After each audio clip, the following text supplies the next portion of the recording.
টানা বৃষ্টির প্রভাব পড়েছে রাজধানীর কাঁচা বাজারে। ঊর্ধ্বমুখী সবজি ও মাছের দাম, প্রায় প্রতিটি সবজির দাম কেজিতে বেড়েছে 20 থেকে 40 টাকা পর্যন্ত।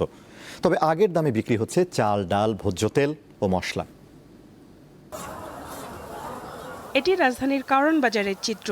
শুক্রবার হলেও লোকজনের আনাগোনা কম। যেসব ক্রেতা বাজারে এসেছেন তাদের অনেকেই দ্রব্যমূল্য বৃদ্ধির চাপে হিমশিম খাচ্ছেন। কারণ কয়েক সপ্তাহ ধরে নিয়ন্ত্রণে থাকা সবজি সহ বেশ কিছু পণ্যের দাম হঠাৎ করেই অস্বাভাবিক বেড়েছে। বাজার ঘুরে দেখা গেছে পটল, ঢেঁড়স ও পেঁপে বিক্রি হচ্ছে 60 টাকায়, করলা প্রতি কেজি 100 আর লাউ, ঝিঙা বিক্রি হচ্ছে 80 টাকায়। এছাড়া বেগুনের দাম ঠেকেছে 120 টাকায়। ফার্ম ফ্রেশ পাস্তুরিত তরল দুধ, বেশি ভালো দুধ। বিক্রেতারা বলছেন টানা বৃষ্টিতে বিভিন্ন অঞ্চলে সবজির জমি পানিতে তলিয়ে যাওয়ায় সরবরাহ কমে গেছে। এই সুযোগে পাইকারি পর্যায় থেকে দাম বাড়ানো হয়েছে। এমন পরিস্থিতিতে অসহায় ক্রেতারা।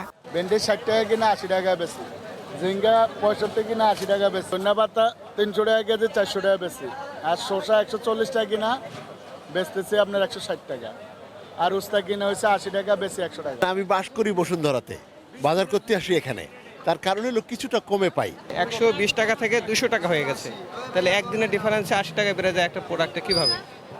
এটা অনেক বেশি মনে হচ্ছে আমাদের। এদিকে আদা, রসুন ও পেঁয়াজের বাজারও ঊর্ধ্বমুখী। প্রতিটি পণ্যই কেজিতে বেড়েছে 10 থেকে 20 টাকা। আগে ছিল আদা আপনার 160 টাকা, এখন পাইকারি 180 টাকা, 200 টাকা বিক্রি করতে হয়। রসুন ছিল 160 টাকা, 180 টাকা, 200 টাকা বিক্রি।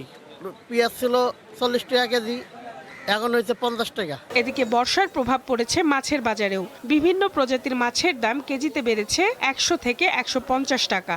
পরে অন্য সব বাসি নিয়ে গেছে, মাছের দাম 50-100 সব মাছের দাম নিয়ে বাইরে গেছে এই সপ্তাহে, আবার সামনে কমতে পারে।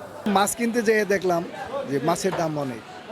মাছ অন্য সময় যা কিনি তার চেয়ে কেজিতে 100 টাকা বেশি। এটা মাছে ভাতে বাঙালি, এই বাজারটা যদি নিয়ন্ত্রণ না হয়, একটু কম না হয়, তাহলে তো মাছটাও খেতে পারছেন। গত সপ্তাহের তুলনায় দামটা একটু বেশি, মাছের সাপ্লাই থাকলেও দামটা একটু বেশি। তারপরেও যারা আমরা হয়তো কেউ কিনতে পারছি, কিন্তু যারা লিমিটেড ইনকাম তাদের জন্য আসলে খুব মুশকিল। তবে স্থিতিশীল রয়েছে চাল, ডাল সহ বেশ কিছু পণ্যের দাম। সঞ্জিদা প্লাবনী, দীপ্ত সংবাদ, ঢাকা।